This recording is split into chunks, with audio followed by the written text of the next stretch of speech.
Pour les citoyens et les entreprises, la monnaie s'achète comme toute autre marchandise. Les banques louent la monnaie qu'elles fabriquent, et le prix de cette location est de la monnaie supplémentaire qu'elles sont les seules à fabriquer. Observons l'évolution de la masse monétaire dans la zone euro. Ce qui apparaît tout de suite, c'est son évolution exponentielle. La masse monétaire est composée de ce qu'on appelle des agrégats monétaires, nommés M1, M2 et M3. En orange, c'est la monnaie circulante. C'est la monnaie qui est sur les comptes à vue, utilisée pour des paiements, ainsi que la monnaie sous la forme de billets et de pièces de monnaie. Les comptes à vue servent à l'économie réelle.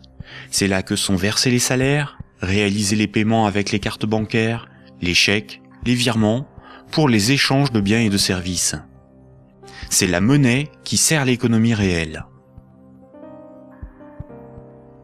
En vert, ce sont les dépôts dits à terme, ou comptes à terme.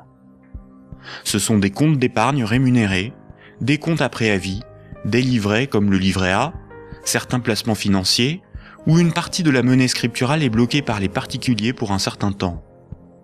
C'est de l'argent qui fait un peu d'argent. En violet, ce sont les placements à long terme, plutôt destinés aux entreprises. Les comptes à terme et les placements bloquent la monnaie. Cette monnaie n'est plus disponible pour réaliser des paiements, elle ne sert plus l'économie réelle.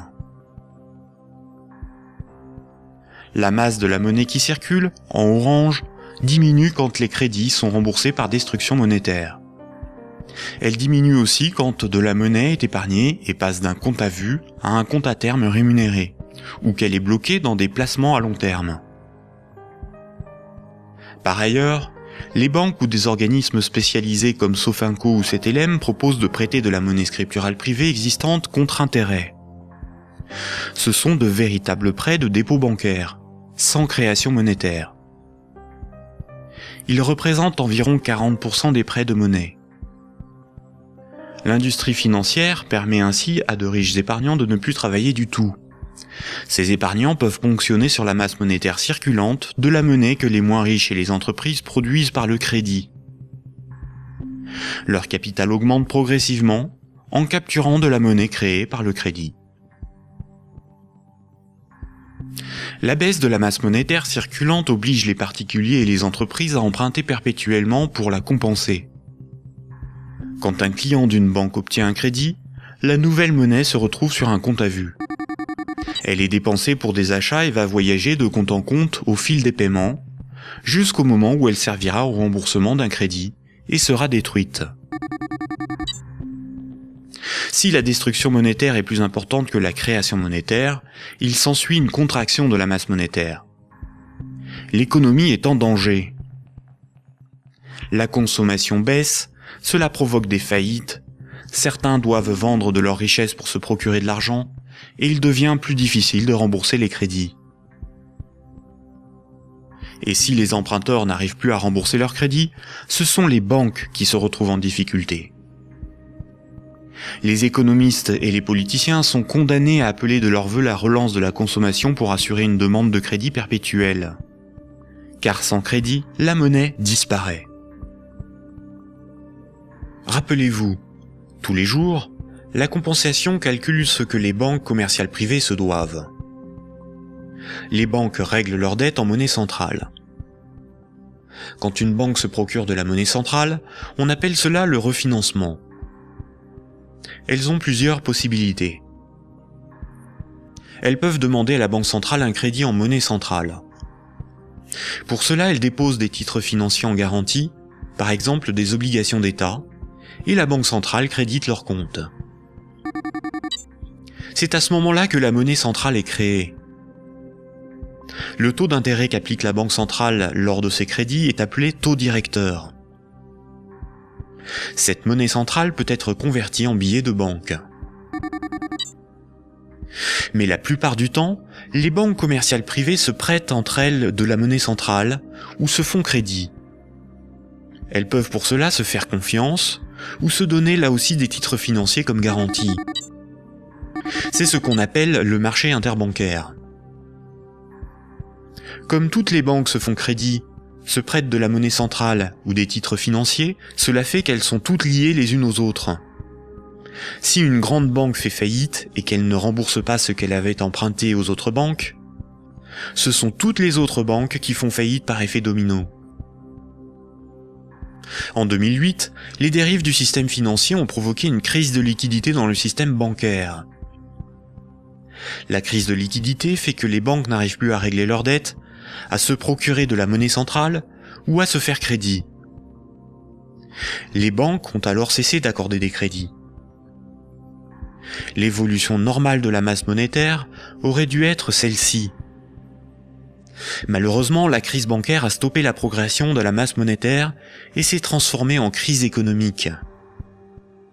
Les États ont dû sauver les banques de la faillite. Mais le véritable coût de la crise financière est l'explosion de la dette des États pour éviter une aggravation de la crise, des milliers de faillites d'entreprises, des millions de nouveaux chômeurs. À l'avenir, une partie des dépôts bancaires pourrait être supprimée pour sauver les banques. Ainsi, les banques doivent moins d'argent à leurs clients, ce qui équilibre leur bilan. C'est ce qui s'est passé à Chypre en 2013. À partir de 2009, certaines banques centrales ont créé et donné des milliards en monnaie centrale aux banques commerciales pour faciliter le règlement de leurs dettes et ainsi leur éviter la faillite et relancer le crédit. C'est ce qu'on appelle des politiques d'assouplissement quantitatif ou quantitative easing. Cette monnaie centrale nouvelle pourrait être représentée sur ce graphique en tant que M0, appelée aussi base monétaire. Plutôt que d'accorder des crédits aux entreprises et aux particuliers avec une rentabilité incertaine, les banques commerciales privées ont utilisé cette monnaie centrale pour spéculer et acheter de la dette souveraine. Ainsi, d'une manière totalement artificielle, les bourses n'ont cessé de monter, la finance de s'enrichir et les États de s'endetter. Puisque pour rembourser les crédits passés, il faut que de nouveaux crédits soient accordés, on comprend mieux pourquoi les politiques d'austérité et de désendettement sont un suicide économique. Le crédit permet aux particuliers et aux entreprises d'acquérir des biens réels et à l'économie de se développer. La masse monétaire augmente. Une politique d'austérité provoque une contraction de la masse monétaire, condamnant à la faillite certains emprunteurs, qu'ils soient des particuliers, des entreprises ou des États. Les banques de ces emprunteurs peuvent saisir leurs maisons, leurs machines, leurs stocks. Les États doivent privatiser les services publics pour rembourser les marchés financiers. La baisse de la masse monétaire provoque la rareté de la monnaie, et cette rareté provoque in fine des transferts de richesses réelles des débiteurs vers la minorité des créanciers, notamment les banques. C'est similaire au processus organisé par l'Occident vis-à-vis des pays en voie de développement. On endette ces pays pour qu'ils nous achètent des infrastructures, des machines, des moyens de production, via des prêts du FMI et de la Banque mondiale. Incapables de rembourser les crédits, leur faillite permet de saisir les ressources naturelles ou même ceux qu'ils ont achetés grâce à ces crédits. Le PIB d'un pays, c'est approximativement la somme des revenus dans ce pays en une année. Dans la zone euro, la dette des États représente 90% du PIB. Et les dettes du secteur privé représentent 160% du PIB. En d'autres termes, pour rembourser toutes les dettes, il nous faudrait travailler 2 ans et demi en donnant tous nos revenus aux banques et aux marchés financiers. Or, si on remboursait toutes nos dettes, il n'y aurait plus de monnaie en circulation. Ce système pyramidal de dette n'est viable que dans un équilibre précaire, car la capacité des emprunteurs à rembourser leurs crédits dépend de la capacité d'autres emprunteurs à contracter de nouveaux crédits.